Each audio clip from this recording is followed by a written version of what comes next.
দিকে। তো আমরা এইটা দেখাতে চলে যাচ্ছি ঝিলের দিকে। এই দেখেন এই জায়গাটা কত সুন্দর। আমরা আস্তে আস্তে হেঁটে হেঁটে চলে যাচ্ছি সেই সুন্দর জায়গাটির দিকে। এই দেখেন আমরা এটা খেটে খেটে চলে যাচ্ছি। সো গাইস আমরা প্রায় চলেই এসেছি সেই সুন্দর জায়গাটির কাছে। এই দেখেন ওইখানে এই সুন্দর জায়গা। আমরা সবাই মিলে চলে যাচ্ছি সেই সুন্দর জায়গার দিকে। এই দেখেন আমরা প্রায় চলে এসেছি। এখানে প্রাকৃতিক দৃশ্যটা আপনারা দেখতেই পাচ্ছেন। এই জায়গাটি সম্পর্কে সবাই বেশি জানে না।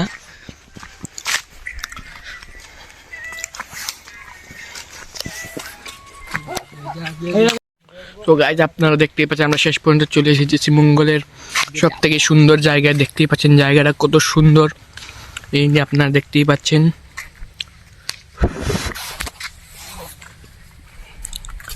সুন্দর জায়গা এটা। আগে এই জায়গাটা আরো সুন্দর ছিল। এই যে দেখতে পাচ্ছেন এই জায়গাটা কতটা সুন্দর আপনারা দেখতেই পাচ্ছেন। আর মেন হলো এই জায়গাটা আগে শাপলা ফুল ভর্তি ছিল, কিন্তু এখন আর নেই।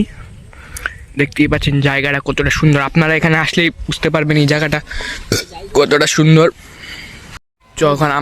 এখন আমরা চলে যাবো একটু সামনের দিকে, কেননা যখন বৃষ্টির সময় থাকে তো এই জায়গাটা দেখতে পাচ্ছি। আমরা আরো একটু সামনে চলে যাচ্ছি।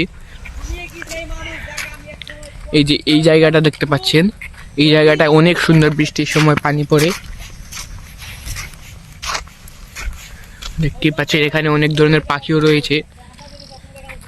এই যে দেখতেই পাচ্ছেন এই যে এই জায়গার পানি এদিকে এসে পড়ে বৃষ্টির সময়। দেখতেই পাচ্ছেন কতটা সুন্দর, এবং এই দিকে পানিগুলো যায়। কিন্তু এখন ঠান্ডার সিজন হওয়ায় দিয়ে পানি এখন পড়ছে না বর্তমানে। আপনারা দেখতেই পাচ্ছেন কতটা সুন্দর এই জায়গা। এটা শ্রীমঙ্গলের মধ্যে সব থেকে আন্ডাররেটেড একটা প্লেস আর কি।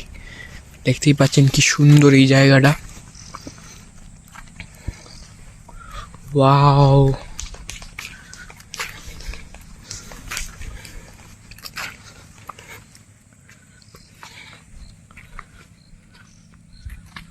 দূর দূরান্ত পর্যন্ত কতটা আপনারা দেখতেই পাচ্ছেন এই যে। এবং এই জায়গাটায় কিন্তু অনেকগুলো মাছ রয়েছে। প্রত্যেক সিজনে একবার করে ধরা হয়। অনেক মাছ রয়েছে এখানে। তো এখন আমরা চলে যাবো এর নিচের সাইডে, দেখবো এই নিচের সাইডের জায়গাটা কতটা সুন্দর। সো আপনারা আমাদের সাথেই থাকুন। এই যে দেখতে পাচ্ছেন এই সাইড দিয়ে পানি পড়ে যখন বৃষ্টি পড়ে, দেখেন এখনো কিছুটা ভিজা রয়েছে। এই দেখেন এখানে অনেকটা সুন্দর একটা জায়গা ছিল, কিন্তু বৃষ্টির সময় আসলে এখানে অনেক সুন্দর জায়গা হয়ে যায় এই জায়গাটা। কিন্তু শীতের সময় দিয়ে পানি পড়ে না এবং জায়গাটা ডিসেন্ট হয়ে যায় আর কি। তো গাইস আপনারা দেখতেই পাচ্ছেন জায়গাটা কতটা সুন্দর।